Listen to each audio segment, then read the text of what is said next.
일에 치인다라는 표현이 있죠. 여러분도 많이 쓰는 표현일 수도 있겠습니다. 일에 치인다. 어떤 일에 구속을 받거나 방해를 당하는 경우에 우리가 사용하는 말입니다.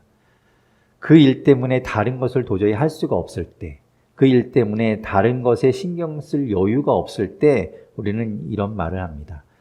그리고 우리가 그 일 때문에 하지 못하는 그 일이 별로 중요하지 않은 일이라면, 안 해도 되는 일이라면 그렇게 일에 치인다는 느낌을 덜 받을 텐데, 우리가 하지 못하는 그 일이 너무나 중요한 일일 때 우리는 일 때문에 하지 못해서 일에 치인다, 이렇게 말을 하지요.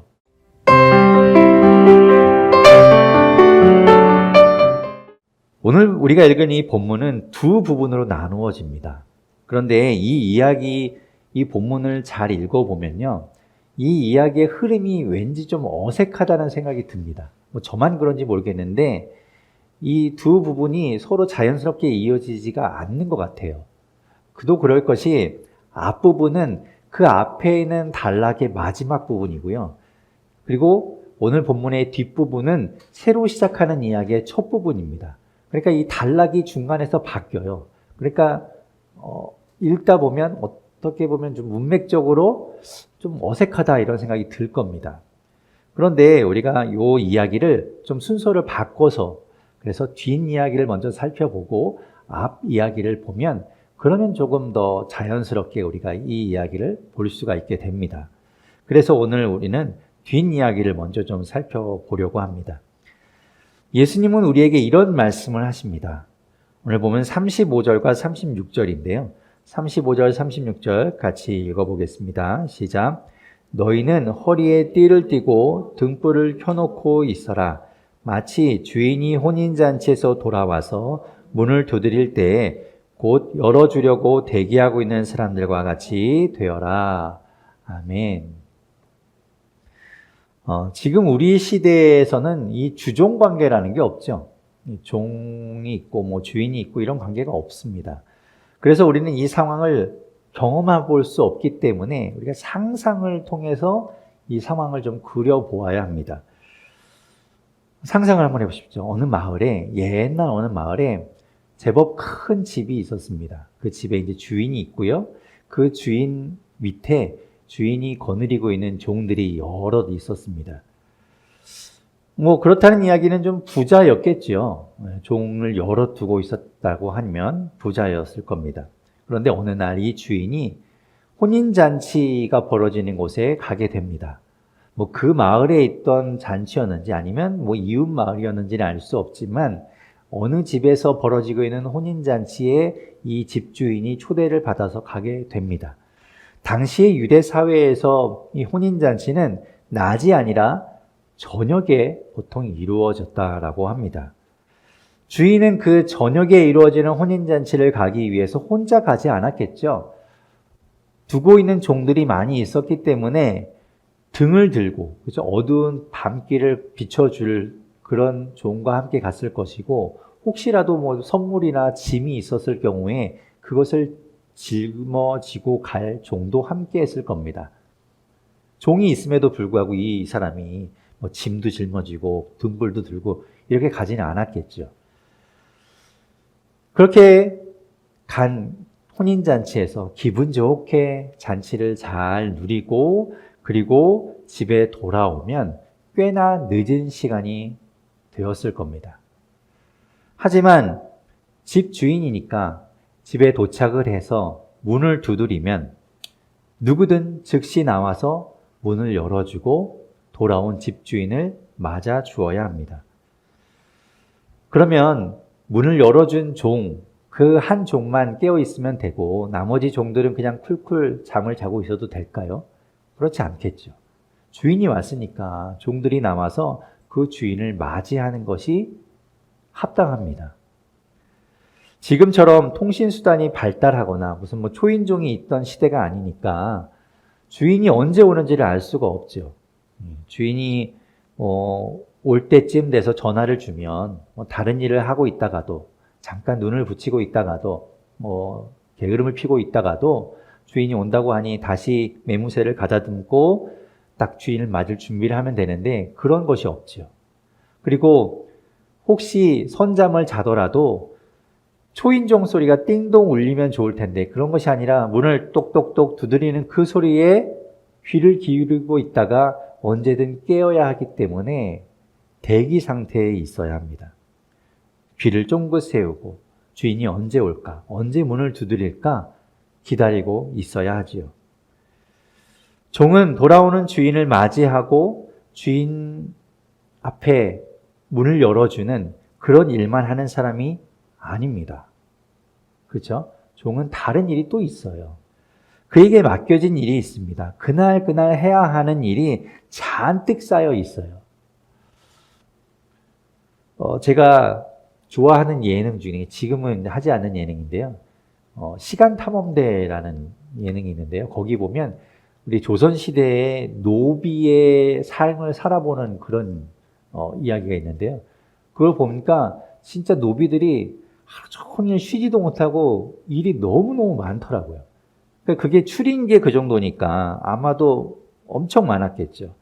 그래서 맡겨진 일, 노비마다 해야 하는 일, 종마다 해야 하는 일이 있을 텐데 그 일이 온전히 그날 다 맞춰졌는지 혹시 종이 다 그 일을 하지는 못했는지 이 돌아온 주인이 왔을 때 그것을 확인했을지도 모릅니다.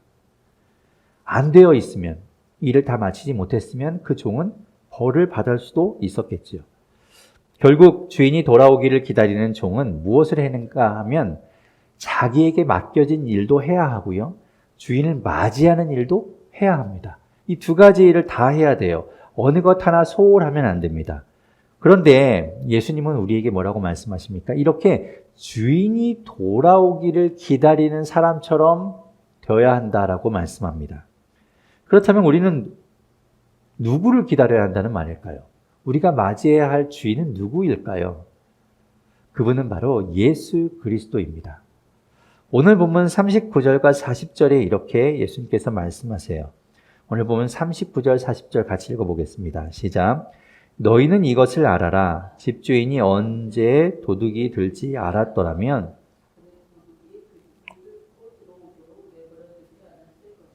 그러므로 너희도 준비하고 있어라. 나는 때에 인자가 올 것이기 때문이다. 아멘. 언제 인자가 올지 모르나. 예수님께서 이 땅에 다시 오실 텐데 언제 올지 모른다는 거예요. 예수님이 이 땅에 다시 오시는 날을 우리는 기다려야 하는데 미리 알면 좋을 텐데 그 날을 몰라서 문제죠. 주인이 돌아올 시각을 미리 약속을 했거나 어떤 방법이든지 출발하기 전에 내가 가겠다라고 알려주면 좋을 텐데 그런 것이 없으니까 어려운 것이죠. 심지어 도둑이 들어오더라도 도둑이 언제 오는지만 알면 우리는 방어할 수 있습니다. 그런데 그 때를 모르잖아요. 아무도 모르죠. 그것이 가장 큰 문제입니다. 우리가 돌아오는 주인을 맞이하는 종처럼 되어야 한다는 말은 그럼 무슨 말인가? 주님이 이 땅에 다시 오실 텐데 그 주님을 맞이하는 종과 같이 되어야 한다는 것이죠. 그러면 우리는 그 종들이 했던 것처럼 우리에게 맡겨진 일과 그 주님을 기다리는 맞이하는 일을 동시에 우리가 해야 한다는 말이 되기도 합니다. 그것이 주님을 맞이하는 준비가 되는 거예요. 언제 오실지 모르는데 무턱대고 우리에게 맡겨진 그 일들을 미뤄두고 우리가 다른 일을 하고 있을 수가 없어요. 매 순간 우리는 동시에 이 두 일을 신경 쓰고 있어야 돼요. 우리에게 맡겨진 일을 우리가 하고 있는가? 주님이 언제 오시나 우리가 맞이해야 되는데 이것을 신경 쓰고 있어야 한다는 것이죠. 그러면 이 둘 중에서 그나마 좀 쉬운 일이 뭘까요? 뭐가 좀 쉬울 것 같습니까? 생각해 보니까 예수님을 맞이하는 일은 그나마 좀 쉬울 것 같아요. 왜 그런가 하면요. 예수님이 언제 다시 오신다고 말씀하시지는 않았지만 예수님이 다시 오시는 것은 누구나 알 수 있다고 말씀하셨기 때문이에요. 마태복음 24장 25절에서 27절에 예수님이 이렇게 말씀하셨어요. 제가 읽어보겠습니다. 보아라, 내가 너희에게 미리 말하여 둔다. 그러므로 그들이 너희에게 보아라, 그리스도가 광야에 계신다 하고 말하더라도 너희는 나가지 말고 그리스도가 골방에 계신다 하더라도 너희는 믿지 말아라. 번개가 동쪽에서 나서 서쪽에까지 번쩍이듯이 인자가 오는 것도 그러할 것이다. 아멘. 예수님이 이 땅에 오실 때, 다시 오실 때 그 다시 오심은 모든 사람이 다 알 수 있게 오신다라고 말씀하셨어요. 때는 모르지만, 주님이 다시 오시는구나, 다시 오셨구나 라는 것을 알 수 있게 오신다라고 말씀하신 것이죠. 특정한 사람들에게만 비밀리에 내가 왔어 라고 이렇게 오시는 것이 아니라는 거예요. 그러니까 주님이 오시는 것은 우리가 맞이할 수 있겠죠. 주님이 오셨구나라는 걸 아니까. 그래서 그것은 그나마 좀 쉬워 보여서 저는 오늘 이야기 속에서 우리가 집중해야 하는 것은 우리에게 맡겨진 일이 아닐까라고 생각했습니다. 우리에게 맡겨진 일을 하고 있어야 되잖아요. 그거 안 하고 있으면 미뤄두고 있으면 안 되니까요. 주님이 언제 오실지 모르는데 우리에게 맡겨진 일을 해놔야 되니까 그래서 우리가 그거에 집중해야 되겠다라고 생각을 했습니다. 그 일이 무엇인지를 일단 알아야 되고요. 그 일을 어떻게 할지를 생각해야 되고 어떻게 하면 좋은 결과를 얻을 수 있을까? 그것을 생각해야 되겠죠. 거기에 저의 생각이 집중되었어요. 그것을 우리가 생각해 봐야 되겠다 말이죠. 그러고 나서 오늘 본문의 앞부분을 보니까 답이 보이는 것 같더라고요. 오늘 본문 33절과 34절에 이렇게 말씀하고 있습니다. 같이 읽어보겠습니다. 시작. 너희 소유를 팔아서 자선을 베풀어라. 너희는 자기를 위하여 낡아지지 않는 주머니를 만들고 하늘에다가 없어지지 않는 재물을 쌓아두어라. 거기에는 도둑이나 좀의 피해가 없다. 너희의 재물이 있는 곳에 너희의 마음도 있을 것이다. 아멘. 우리가 해야 할 일은 여러 가지가 있어요. 그리고 어쩌면 여러분 한 사람 한 사람에게 특별하게 주어진 일도 있을 거예요. 주님이 주신 일, 주님이 주신 마음 따라서 해야 하는 일 말이죠. 그 많은 일들 중에서 예수님은 한 가지를 예로 드셨습니다. 재물에 관해서 말씀하시죠. 쉽게 말해서 돈 이야기입니다. 돈을 어떻게 우리가 생각해야 되는가, 어떻게 써야 하는가 말이죠. 이 말씀에서 우리는 여러 가지를 깨달을 수 있어요. 첫 번째는 이런 거예요. 재물은, 돈은 나만을 위한 것이 아니라는 겁니다. 내가 더 많이 가지기 위해서 노력해야 되고 내가 더 많이 써야 되고 더 많이 소유하기 위해서 재물을 쌓아두는 것은 우리에게 맡겨진 일이 아니에요. 주님 그렇게 하라고 말씀하신 적이 없어요. 여러분, 이 세상이 돌아가는 현상을 한번 보십시오. 여러분이 볼 때는 정상적으로 보이시나요? 갈수록 세상은 점점 빈익빈, 부익부 현상이 심해지고 있습니다. 빈과 부의 격차가 점점 더 벌어지고 있어요. 부에 점점 더 많은 것들이 집중되고 거기에 모여들고 있습니다. 이것은 절대로 정상적인 상황이 아니에요. 가진 사람에게 더 집중되는 구조, 분명히 잘못된 구조입니다. 그렇다고 해서 제가 공산주의처럼 모든 재산을 다 몰수해서 공평하게 사람들에게 똑같이 나누어 주자는 말을 하는 것이 아닙니다. 그렇더라도 우리가 이 문제를 어떻게 해결해야 될까? 가진 사람이 베풀어야 돼요. 그 길밖에는 없습니다. 그것이 가장 빠른 길이에요. 하나님은 그 원리를 만들어 놓으셨어요. 예수님도 우리에게 말씀하셨죠. 너희가 주라고 말씀하십니다. 가진 사람이 나누어 줄 수밖에 없어요. 그래야 문제가 해결됩니다. 그런데 사람들이 그것을 지키지 않지요. 우리가 다 줄 필요는 없어요. 우리 것을 다 다른 사람에게 넘겨주라는 것은 아닙니다. 하지만 그 중에 일부라도 우리는 줄 수 있어야 하고요. 실제로 주어야 합니다. 그것이 우리가 이 땅에서 할 일이에요. 두 번째, 재물은 영원하지 않습니다. 왜냐하면 세상은 변하거든요. 변화되는 그 세상 가운데서 끝까지 가치를 유지하는 것은 어려운 일입니다. 지금 최고의 가치로 여겨지는 것이 언젠가는 다른 값어치가 될 수도 있어요. 심지어는 아무짝에도 소용없는 것이 될 수도 있습니다. 우리는 그런 이야기를 종종 듣지 않습니까? 떵떵거리고 살던 큰 부자가 몇 대 지나고 나서는 빈 털터리가 되었다는 이야기? 쓰지도 않고 버는 족족 차곡차곡 숨겨두고 모아두었는데 결국에는 하나도 쓰지 못하고 남의 것이 되었다는 이야기. 그렇게 숨겨두고 감춰두었던 것이 결국엔 다 썩어버렸다는 이야기. 그런 이야기를 우리가 듣지요. 하지만 우리의 선행과 나눔은 하늘에 쌓인다고 예수님은 말씀하세요. 그것은 사라지지도 않고요. 변하지도 않습니다. 이것이 더 값지고 더 유용한 투자입니다. 여러분 투자 좋아하시죠? 작은 것을 주고 큰 것을 얻는 투자입니다. 없어질 것을 주고 영원한 것을 얻는 투자입니다. 변할 것을 주고 변치 않는 것을 얻는 그런 투자입니다. 예수님은 누가복음 6장 34절과 35절에서 이렇게 말씀하셨어요. 제가 읽어보겠습니다. 도로 받을 생각으로 남에게 꾸어주면 그것이 너희에게 무슨 장한 일이 되겠느냐.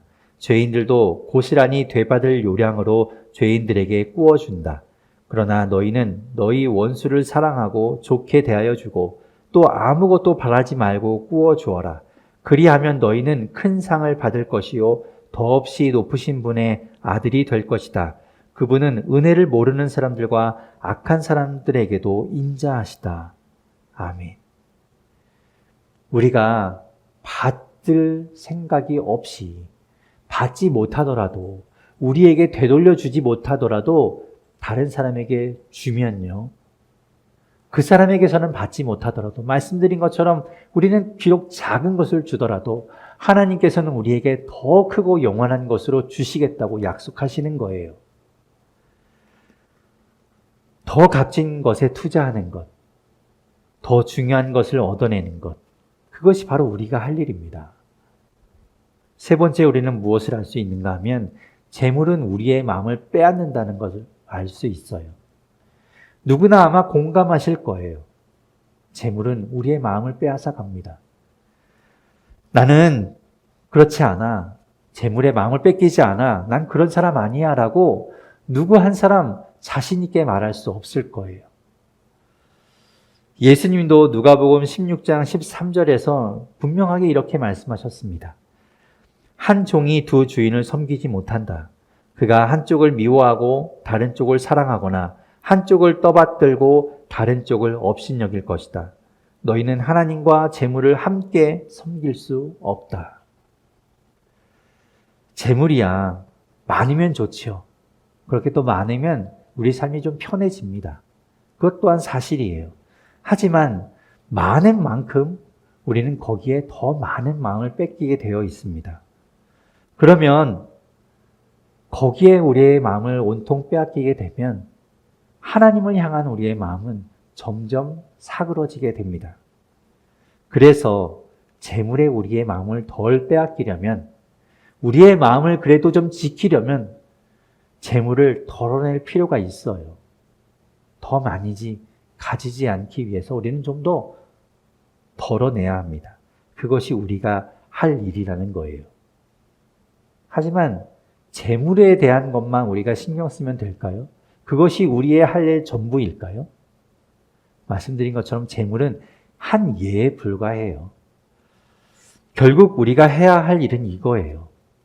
첫 번째, 하나님이 말씀하시고 이루실 그 하나님의 나라를 이 땅 가운데 이루며 살아가는 것이 우리의 할 일입니다. 두 번째, 변치 않고 영원한 것을 바라보고 그것을 알고 그것에 집중하는 것이 우리가 할 일입니다.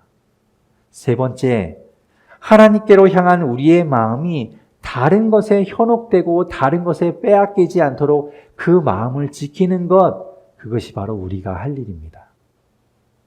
주님은 그것을 하라고 우리에게 말씀하고 있는 거예요. 그런데 여러분, 제가 처음에 일에 치인다라고 말씀드렸던 것 기억하시죠? 우리가 해야 할 일 중요하지요. 꼭 해야 합니다. 빼먹으면 안 돼요. 하지만 그 일에 치여서 정작 중요한 것을 우리가 잊어버리거나 놓치어서는 안 됩니다. 저도 이 말씀을 준비하면서 말씀드렸죠. 우리가 이 땅에서 해야 할 일이 무엇일까? 우리에게 맡겨진 일이 무엇일까? 거기에만 집중했어요. 일. 그런데 그러다가 오늘 본문 안에서 하나님을 발견하고는 깜짝 놀랐습니다. 아, 내가 정말 중요한 걸 놓치고 있구나. 일에 집중하다가 일만 생각하다가 하마터면 하나님을 놓칠 뻔했구나 라고 생각했습니다. 주인이 맡긴 일, 주인을 맞이하는 일, 거기에 빠져서 정작 주인이 어떤 분인가, 주인이 어떤 분이신가, 그것을 잊어버리면 안 되지 않겠습니까? 우리가 기다리는 그 주인, 하나님은 어떤 분일까요? 오늘 본문 32절은 이렇게 말씀하고 있습니다. 32절 같이 읽어보겠습니다. 시작. 두려워하지 말아라. 적은 무리여. 너희 아버지께서 그의 나라를 너희에게 주시기를 기뻐하신다. 아멘. 하나님은요, 당신의 나라를 우리에게 주기를 주저하거나 망설이지 않고 기쁘게 주신다라고 말씀하세요. 당신의 나라를 우리에게 넘겨주시는데, 우리에게 베풀어 주시는데 그것을 기뻐하신대요. 기꺼이 우리에게 그 하나님의 나라를 주시는 분이 하나님이십니다. 그래서 지금 우리는 하나님의 나라를 살고 있는 거예요. 비록 완전하지는 않지만, 주님 오셔야 그 하나님의 나라가 완전해지겠지만, 그때까지 우리는 그럼에도 불구하고 하나님의 나라를 살고 있는 겁니다. 하나님이 우리에게 그 나라를 주시기를 기뻐하시기 때문에 말이죠. 그리고 섬김을 받아야 마땅한 그분이 우리를 섬겨주는 분이라고 말씀하고 있습니다. 오늘 본문 37절과 38절 같이 읽어보겠습니다. 함께 읽겠습니다. 시작. 주인이 와서 종들이 깨어 있는 것을 보면 그 종들은 복이 있다.